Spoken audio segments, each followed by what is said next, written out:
Guys, na-invite na kayo sa affiliate partnership at na-set up nyo na ba?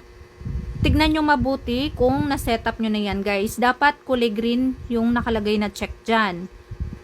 Huwag nyong i-disconnect kasi pag na-disconnect yan, mawawala yung pagkaka-link ninyo kay Shopee.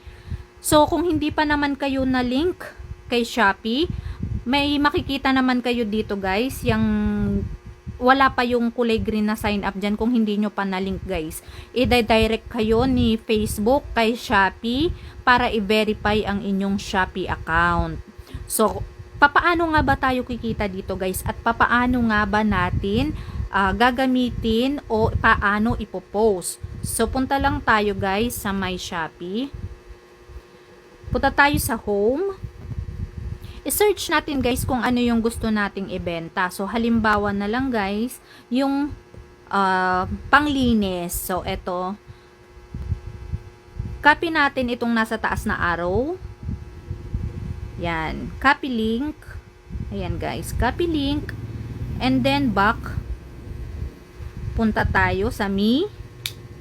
Click natin yung affiliate program. Pagkatapos, punta tayo sa my account. At dito natin i-click sa my custom links.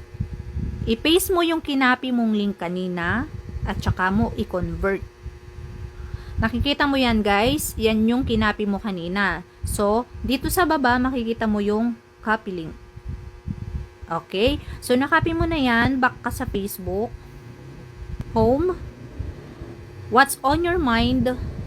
Diyan mo i-copy. So, maglagay ka muna ng ano mo, title mo. Halimbawa, gusto nyo ba na etc. Tapos, i-paste mo yung link. Antayin mo lang, guys. So, ayan na, guys. Nakikita nyo? Lalabas na yan. Tsaka mo lang i-post. So, ayan, i-post mo lang siya. Sharing an affiliate product link. Turn on your link into a customized banner ad paid partnership. Post mo na siya, guys.